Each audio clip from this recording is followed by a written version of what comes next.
પ્રણામ વિદ્યાર્થી મિત્રો, માધવ વિદ્યા સંકુલના ઓનલાઈન ટીચિંગમાં આપનું હાર્દિક સ્વાગત છે.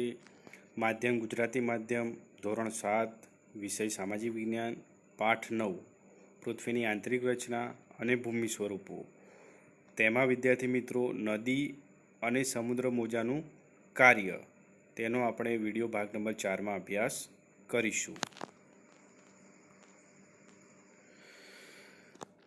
વિદ્યાર્થી મિત્રો, આપણે અગાઉના વિડીયોમાં જોયું કે ભૂમિ સ્વરૂપોનું નિર્માણ કઈ રીતે થાય છે અને એમાં કયા કયા પરિબળો ભાગ ભજવે છે. તો એમાં સૌથી પહેલો પરિબળ છે નદીનું કાર્ય. ભૂમિ સ્વરૂપોનું નિર્માણ કરનારા કુદરતી પરિબળો જોઈએ આપણે. નદીનું કાર્ય. નદીના પાણીથી જમીનનું ઘસારણ થાય છે. નદી જ્યાંથી ઉદ્ભવે, જે પર્વત ઉપરથી ઉદ્ભવે, ત્યાં નાના ઝરણા સ્વરૂપે હોય અને તેની સાથે ઘણા બધા ઝરણા ભળે, બરાબર. અને જે ઊંચા પર્વત ઉપરથી નીચે જમીન તરફ આવતી હોય ત્યારે પાણીનું પુષ્કળ પ્રેશર હોય છે, પાણી ખૂબ ઝડપથી વહેતું હોય, તો તેની સાથે જે માટી છે, રેતી છે, કાંકરા છે, એ ધીમે ધીમે તેની સાથે ઢસડાઈ આવે અને કેટલીક વાર પથ્થરો પણ ઘસારણ પામે. તો નદીના પાણીથી જમીનનું ઘસારણ થાય છે. જ્યારે નદી નક્કર ખડક પરથી સીધા ઢોળાવવાળી ખીણ કે નીચાણવાળી ભૂમિ પર પડે તો તેને જળપ્રપાત કે જળધોધ કહે છે. જુઓ વિદ્યાર્થી મિત્રો, તમે જળપ્રપાત જોયા હશે, જળધોધ જોયા હશે. નદી જ્યારે વહેતી હોય ત્યારે એનો પ્રવાહ પુષ્કળ હોય છે, પર્વત ઉપરથી નીચે આવે ત્યારે, બરાબર. અને એમાં કેટલાક નક્કર ખડકો હોય, એનું ધોવાણ ઓછું થાય. જ્યારે પોચા ખડકો હોય, નબળા ખડકો હોય, તો એનું ધોવાણ કેવું થશે?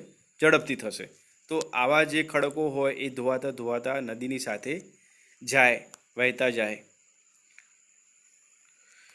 તો આમાંથી પ્રશ્ન પૂછાય કે વિદ્યાર્થી મિત્રો કે જળપ્રપાત કે જળધોધ કોને કહે છે? તો જ્યારે નદી નક્કર ખડક પરથી સીધા ઢોળાવવાળી ખીણ કે નીચાણવાળી જમીન પર અથવા ભૂમિ પર પડે તો તેને જળપ્રપાત કે જળધોધ કહેવામાં આવે છે. આગળ જોઈએ. આપણે અહીંયા જે આકૃતિ આપેલી છે એના પ્રમાણે સમજીશું એટલે સરળતાથી સમજાશે. સર્પાકાર વહન માર્ગ, બરાબર. જ્યારે નદી મેદાની ક્ષેત્ર એટલે મેદાની પ્રદેશમાં, જ્યારે નદી મેદાની ક્ષેત્રમાં પ્રવેશ કરે છે તો તે વળાંકવાળા માર્ગ પર વહેવા લાગે છે. વળાંકવાળા એટલે કે નદી અહીંયા સીધી વહેતી નથી. જો અહીંયા જ્યારે નદી પર્વતોનો ઢોળાવ છોડે છે, જ્યાં સુધી નદી પર્વત ઉપર હોય, જ્યાં સુધી નદી પર્વતના ઢોળાવ ઉપર વહેતી હોય ત્યાં સુધી નદી સીધી હોય, બરાબર. ઉપરથી નીચે આવતું હોય કંઈ પણ વસ્તુ તે સીધું આવે પ્રવાહી. જ્યારે નદી પર્વતોના ઢોળાવ છોડીને મેદાની પ્રદેશમાં પ્રવેશ કરે ત્યારે પાણીનો પ્રવાહ ધીમો પડી જાય છે, એટલે તે સીધા પ્રવાહની જગ્યાએ નદી વળાંકવાળી કે સર્પાકાર બને છે. શરૂઆતમાં પર્વત ઉપરથી વહે એટલે નદી ઝડપથી વહેતી હોય એટલે એનો પ્રવાહ સીધો હોય છે, અને મેદાની પ્રદેશમાં પ્રવેશ કરે ત્યારે જમીન લેવલ સરખું ના હોય, ક્યાંક લેવલ ઊંચું હોય તો ક્યાંક લેવલ નીચું પણ હોય. તો બરાબર, તો ક્યાંક નદીનું પ્રેશર ઘટી જાય તો એ વળાંક લઈને બીજી જગ્યાએથી પણ વહેવા લાગે. તો આવી રીતે સર્પાકાર કે વળાંકવાળી જગ્યા પર વહેવા લાગે છે. નદીના આ મોટા વળાંકોને સર્પાકાર વહન માર્ગ કહે છે. આમાંથી પણ પ્રશ્ન પૂછાય વિદ્યાર્થી મિત્રો કે સર્પાકાર વહન માર્ગ એટલે શું? તો એ પણ ધ્યાન આપજો. જો વિદ્યાર્થી મિત્રો, અહીંયા આકૃતિમાં નદીનો સ્ત્રોત જે મુખ્ય પર્વતમાંથી નીકળે છે, બરાબર, ત્યાં પ્રવાહ કેવો છે? સીધો છે. નદીનો પ્રવાહ ત્યાં કેવો છે? સીધો છે. પર્વત ઉપરથી વહે છે, ઉપરનો વિસ્તાર, ઉપરવાસ. એના પછી મધ્યનો ભાગ, બરાબર. તો જે મેદાની પ્રદેશમાં આવે ત્યારે એનો પ્રવાહ કેવો થઈ જાય છે? વળાંકવાળો થઈ જાય છે. તો એને વિસર્પણ પણ કહેવાય, વિસર્પણ, જેને સર્પાકાર પણ કહેવામાં આવે છે, બરાબર.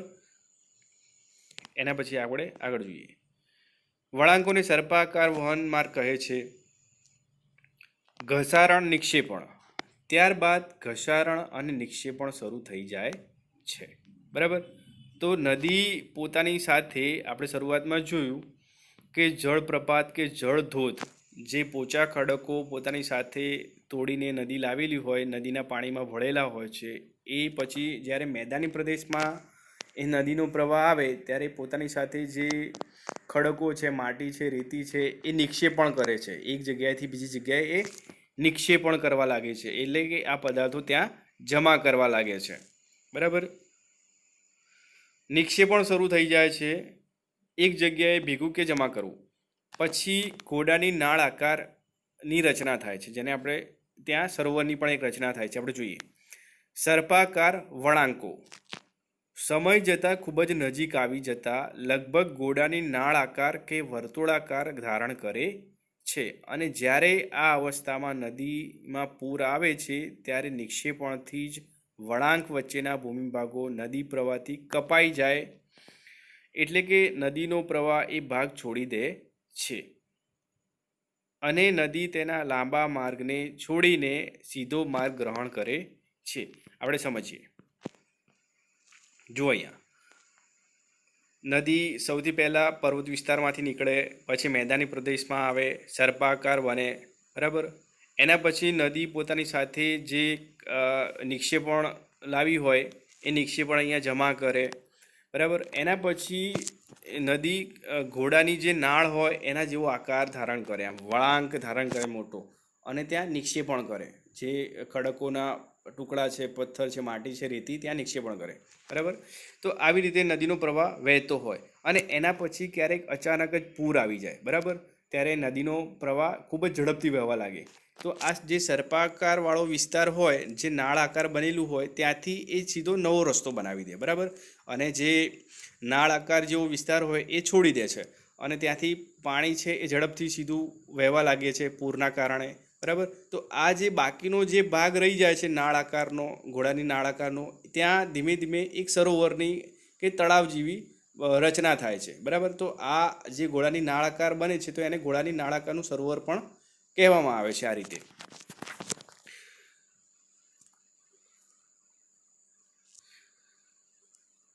એટલે કે નદીનો પ્રવાહ એ ભાગ છોડી દે છે અને નદી તેના લાંબા માર્ગને છોડીને સીધો માર્ગ ગ્રહણ કરે છે. તો કયા કારણે સીધો માર્ગ ગ્રહણ કરે છે? તો પૂરના કારણે. પૂર આવે ત્યારે પાણીનું પ્રેશર વધી જાય, એટલે જે નાળ આકાર બનેલો હોય એ નાળ આકાર છોડી દે છે અને પાણી ઝડપથી સીધું વહેવા લાગે છે. બરાબર. અને જે નાળ આકાર બનેલો હોય છે ત્યાં નળાકાર સરોવરની પણ રચના થાય છે. હવે જોઈએ નળાકાર સરોવર. નદીના છોડેલા નળાકાર ભાગમાં પાણી ભરાઈ જાય છે તેને નળાકાર સરોવર કહેવામાં આવે છે. જો અહીંયા તમે જોઈ શકો છો નળાકાર સરોવર અહીંયા બતાવેલું છે. નળાકાર સરોવર જ્યાં પાણી ભરાઈ જાય એ પાછળ જતા સરોવર બને અને નદીનો જે પ્રવાહ હોય એ ત્યાંથી અલગ થઈ જાય છે. પૂરના મેદાનો. ક્યારેક નદી પોતાના કિનારાથી બહાર વહેવા લાગે છે, પરિણામે નજીકના વિસ્તારોમાં કાંપ અને અન્ય પદાર્થોનું નિક્ષેપણ કરે છે અને તેને પૂરના મેદાનો કહે છે. તેના લીધે જ સમતલ ફળદ્રુપ પૂરના મેદાનોની રચના થાય છે. વિદ્યાર્થી મિત્રો, આપણે ધોરણ 6માં ભણી ગયા કે મેદાની પ્રદેશની રચના થાય છે જે 180 મીટરથી ઓછી હોય છે ઊંચાઈ. તો આવી રીતે મેદાની પ્રદેશની રચના થાય છે, જે નદી દરિયા કિનારા પર વહેતી હોય છે અને એ કિનારા ઉપર જે નિક્ષેપણ કરે છે, પોતાની સાથે જે માટી, રેતી, પથ્થર લાવી હોય એ ધીમે ધીમે પાથરતી જાય અને એમાંથી નવા મેદાનોની રચના થાય છે. અને આ મેદાનો ખૂબ જ ફળદ્રુપ હોય છે અને જેમાં ખેતી પણ પુષ્કળ થાય છે. ઉદાહરણ તરીકે આપણે જોઈએ તો ગંગા યમુનાનું મેદાન આપણે ધોરણ 6માં એનો અભ્યાસ કર્યો હતો કે આ મેદાન જે છે એ ખૂબ જ મોટું મેદાન છે અને ત્યાં પુષ્કળ પ્રમાણમાં ખેતી પણ થાય છે. ખેતીનો પાક પુષ્કળ પ્રમાણમાં લેવામાં આવે છે આવા મેદાનોમાં.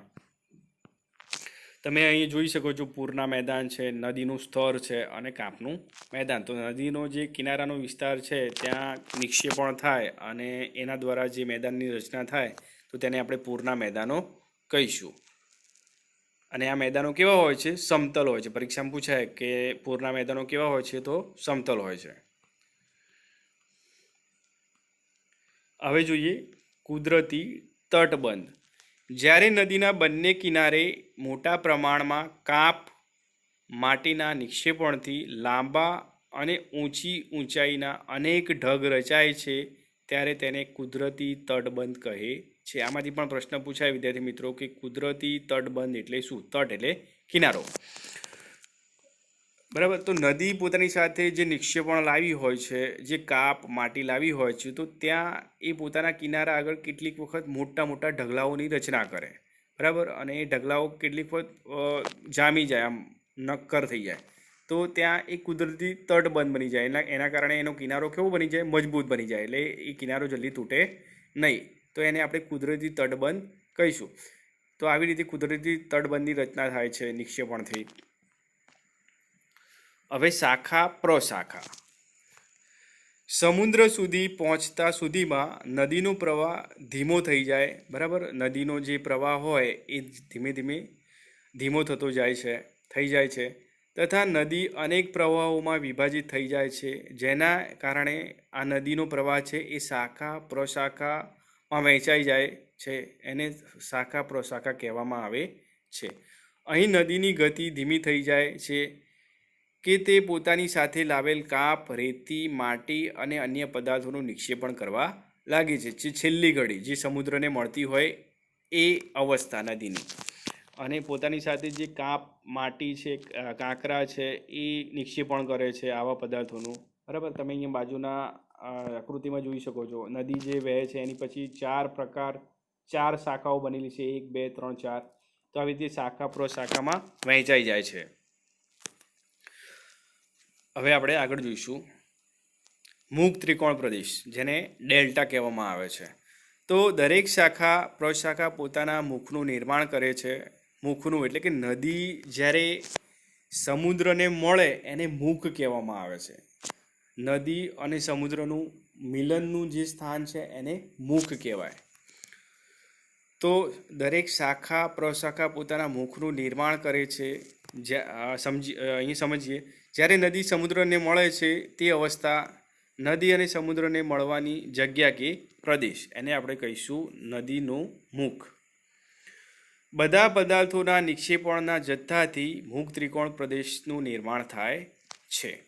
જો અહીંયા વિદ્યાર્થી મિત્રો આકૃતિમાં જ્યારે નદી સાગરને મળતી હોય, સમુદ્રને મળતી હોય, તો ત્યાં ત્રિકોણ આકારનો એક પ્રદેશ બને. અને એ પ્રદેશ કઈ જગ્યા પર બને છે? તો નદી અને સમુદ્રનું મિલન થાય છે એ જગ્યા એટલે મુખ. બરાબર. મુખ ઉપર આ પ્રદેશનું નિર્માણ થાય છે અને તેનો આકાર હોય છે ત્રિકોણ આકાર. તો એટલે આને કહેવામાં આવે છે મુખ ત્રિકોણ પ્રદેશ, અને અંગ્રેજીમાં કહે છે એને ડેલ્ટા. તે અવસ્થા નદી અને સમુદ્રને મળવાથી જગ્યા કે પ્રદેશ. બરાબર. તો આ રીતે મુખ ત્રિકોણ પ્રદેશની રચના થાય છે. તો આવી રીતે નદી છે એ પોતાના પર્વત સ્થાનેથી નીકળે છે. બરાબર. અને ત્યાંથી નિક્ષેપણ કરતી પૂરના મેદાનોની રચના કરે છે, નળાકાર સરોવરની રચના કરે છે. બરાબર. ઘસારણ નિક્ષેપણ કરે છે. તો આવું કરતી છેલ્લે એ મહાસાગરને મળે છે અને ત્યાં શાખા પ્રશાખાનું નિર્માણ કરે છે અને મુખ આગળ મુખ ત્રિકોણ પ્રદેશની પણ રચના કરે છે. તો આપણે આ રીતે નદીનું કાર્ય જોયું. અહીંયા બાજુમાં પણ આપણે જોઈ શકો છો નદીનો ધોવાણનો પ્રથમ તબક્કો. બરાબર. નિક્ષેપણ થાય છે, પછી નળાકાર સરોવરની રચના થાય છે. તો આવી રીતે નદીની અવસ્થાઓ હોય છે.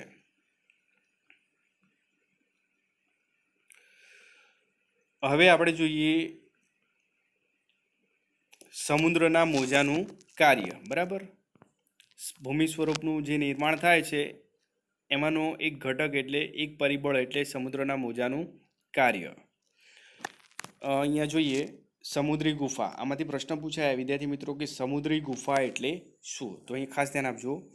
સમુદ્ર મોજાના ઘસારણ અને નિક્ષેપણ કિનારાના ભૂમિ સ્વરૂપોનું નિર્માણ કરે છે, ભૂમિ સ્વરૂપો બનાવે છે. સમુદ્રના મોજા સતત ખડકો સાથે ટકરાયા કરે છે. સમુદ્રમાં જે પહાડો હોય, પથ્થરો હોય, એની સાથે આ ખડકો સાથે સમુદ્રના મોજા ટકરાયા કરે છે અને જેનાથી તિરાડો બને છે. ખડકોમાં શું બને છે? તિરાડો બને છે.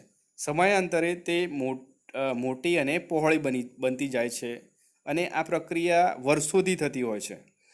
મોટી અને પહોળી બની જાય છે તેને સમુદ્રી ગુફા કહે છે. એટલે કે સમુદ્રની અંદરનો જે ભાગમાં આની રચના થાય છે તેને સમુદ્રી ગુફા કહેવામાં આવે છે.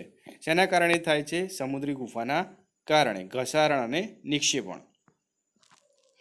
અહીંયા તમે જોઈ શકો છો આકૃતિમાં સમુદ્રી ગુફા, જે સમુદ્રનું પાણી છે એ સતત અથડાયા કરે, બરાબર. એના કારણે જે ખડકો હોય એ ધોવાણ પામે, નિક્ષેપણ થાય અને જે ઊંડો ભાગ બની જાય છે એને આપણે સમુદ્રી ગુફા કહીશું.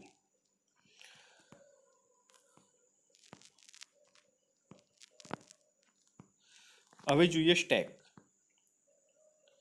આ ગુફાઓના મોટા થતા જવાથી માત્ર છત જ રહે છે. છત એટલે કે ઉપરનો ભાગ જ રહે. આનું જે ઘસારણ નિક્ષેપણનું કાર્ય સતત ચાલુ ને ચાલુ રહે. એટલે આ જે ભાગ છે, આ ગુફાઓનો જે ભાગ છે એ સતત મોટો થતો જાય છે અને તેના કારણે શું થાય છે? ઉપરની છત એટલે કે ઉપરનો જે ભાગ હોય છે એ જ રહે છે, છત રહે છે. જેનાથી તટીય કમાન એટલે કે જેને આપણે મહેરાબ પણ કહીશું અને જેને આપણે અર્ધ વર્તુળાકાર ભાગ પણ કહીશું, બને છે. સતત ઘસારણ છતને પણ તોડી નાખે છે. સતત ઘસારણ ચાલુ જ રહે, સમુદ્ર મોજાનું ઉદ્ભવે અને સતત એનું તોડવાનું કાર્ય ચાલુ રાખે તો આવી રીતે છતને પણ તોડી નાખે છે અને ફક્ત દિવાલો રહે છે, બરાબર. તો દિવાલો જેવા આવા ભૂમિ સ્વરૂપને આપણે સ્ટેક કહીશું, બરાબર.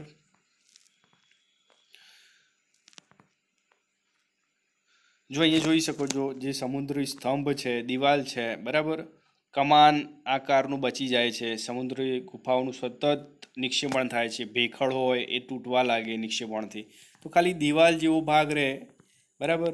તો એને આપણે સ્ટેક કહીશું. શું કહીશું? સ્ટેક કહીશું. હવે સમુદ્ર પુલિન. સમુદ્ર જળની ઉપર લગભગ ઉધર્વ આકાર એટલે કે અડધો વર્તુળ, ઉધર્વ ઉપરની આકારનો, ઉપરનો ગોળાકાર ભાગ ઉધર્વ થયેલ ઊંચા ખડકાર કિનારાઓને સમુદ્ર કમાન કહે છે. સમુદ્રી મોજાઓ કિનારા પર નિક્ષેપણ કરી સમુદ્ર પુલિનનું નિર્માણ પણ કરે છે. સમુદ્ર પુલિન એટલે કે સમુદ્રી સરોવર, લગુન પણ કહીશું. તો પુલિનનું નિર્માણ કરે છે. અહીંયા જોઈએ આપણે આકૃતિમાં. તમે અહીંયા આકૃતિમાં જોઈ શકો છો સમુદ્રી કમાન, જે ઉપરનો અર્ધ ગોળાકાર ભાગ છે એને સમુદ્ર કમાન કહીશું, જેને મહેરાબ પણ કહેવામાં આવે છે.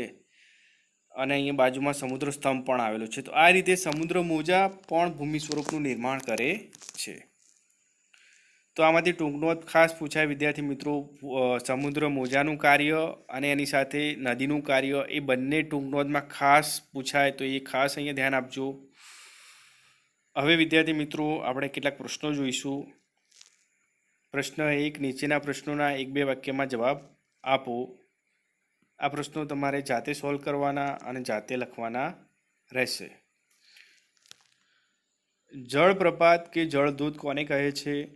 નદીના છોડેલા નળાકાર ભાગમાં પાણી રહી જાય છે તેને શું કહે છે?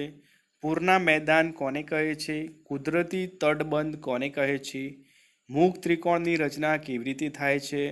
સમુદ્રી ગુફા કોને કહે છે? સમુદ્ર પુલિનનું નિર્માણ કેવી રીતે થાય છે? નદી મેદાની પ્રદેશમાં પ્રવેશ કરે છે ત્યારે કેવા માર્ગ પર વહેવા લાગે છે? સમુદ્ર કમાન કોને કહે છે? નદીની શાખા પ્રશાખા કોને કહેવામાં આવે છે? તો આ જે 10 પ્રશ્નો છે એ તમારે જાતે સોલ્વ કરવાના અને એક વખત લખવાના રહેશે, બરાબર વિદ્યાર્થી મિત્રો. અને જ્યાં સુધી આપણે ચલાવ્યું ત્યાં સુધી તમારે વાંચન કરવાનું રહેશે. પ્રણામ વિદ્યાર્થી મિત્રો.